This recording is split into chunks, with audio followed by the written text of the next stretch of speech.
So as a curator of contemporary art, I've always been interested in the way that artists use materials and methods to make art, especially when they use them in unconventional and unexpected ways. Thread Hijack showcases 6 artists who use thread and stitching in ways that they were not originally intended. I borrowed this title from social media, where an online conversation is referred to as a thread. When a participant steers the conversation in a new and unanticipated direction, we say that they're hijacking the thread. I'm going to give you a brief overview of the gallery. Thank you, Marjorie, for taking a few snapshots for me. And then I'll tell you about a few of the works in the show. So with this show, I'm really asking the question, how can thread substitute for more conventional art making materials?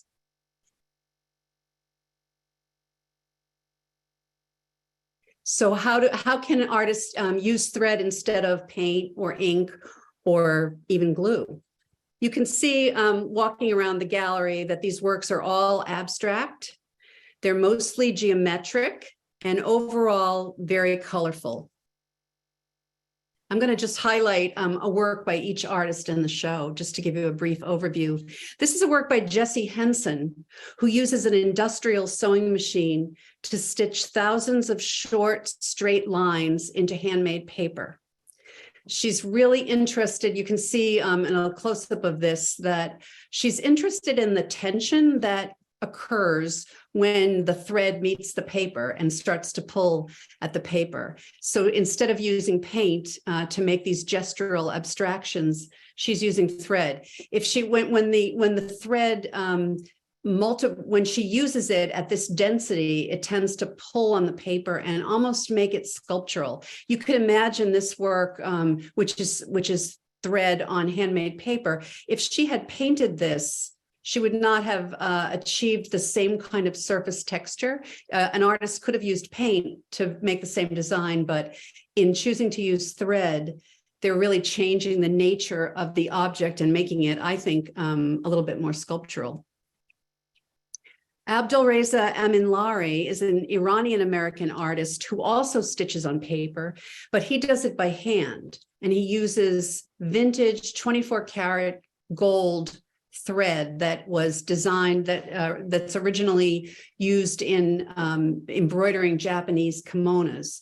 And I think it's interesting that there's this cross-cultural connection here. He was born in Iran and moved to the United States as a child, but his work very much references designs that he remembers in Persian rugs in his family's home and some of the craftsmanship that people in his family participated in. And the really great thing about using this gold thread is that it creates an iridescence. And when you walk around the work and look at it, the way the threads capture the light makes it an ever-changing surface. And so it becomes a very much alive surface.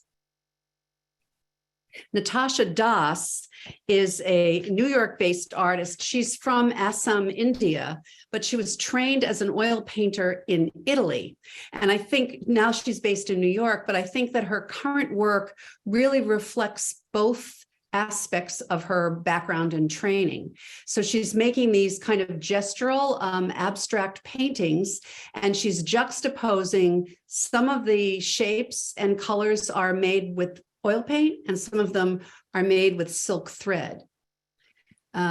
It just really creates a very interesting dialogue on the surface of the work, where you're flipping back and forth between thread and paint.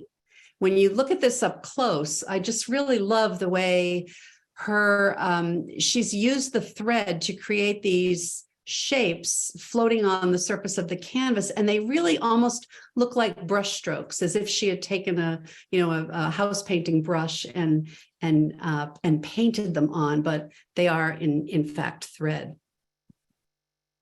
Holly Miller uses thread to draw lines onto her monochromatic geometric paintings. She uses thread to kind of create vibrations on the surface. Her work is very minimal, very reductive, but by the addition of these lines, she almost creates this kind of movement and dynamism on the surface.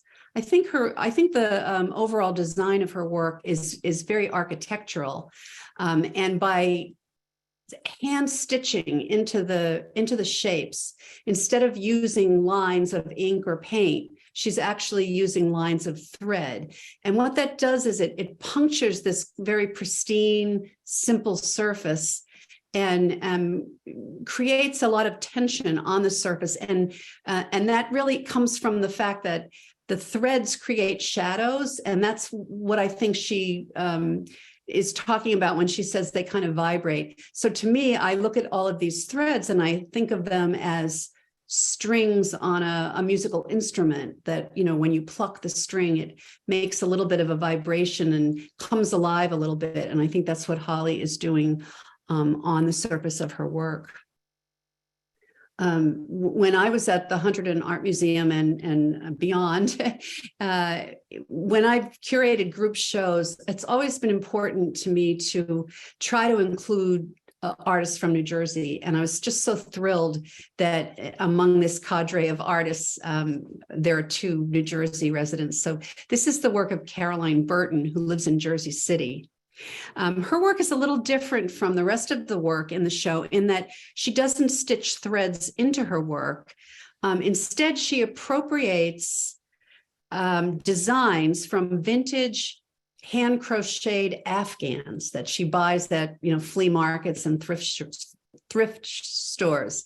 She puts paint on the surface of the Afghans and then uses that to transfer the design onto the surface of her paintings. So it's almost like a giant monoprint, and and she's working pretty much in black and white and very muted colors. And to me, they're almost like ghost images of pieces of textiles that were made by other hands. So they really are very kind of ghostly. You can see in this close-up of a smaller work how the pattern from the original Afghan is what creates the design on the new work. And finally, Raymond Saw, who lives and works in Maplewood, New Jersey, and is a professor of art at Drew University. His works, he works on canvas, but he also makes a lot of works on paper. These are stitched collages, and these are completely made of paper. Raymond, like Jesse Henson, also uses an industrial sewing machine. So he kind of follows the technique that maybe was originated by Matisse. He paints paper in interesting palettes, and then he uses an X-Acto knife to cut out interesting shapes out of these painted papers. And then he stitches them together onto cards, what he calls postcards, and then uses those individual elements to create an overall collage.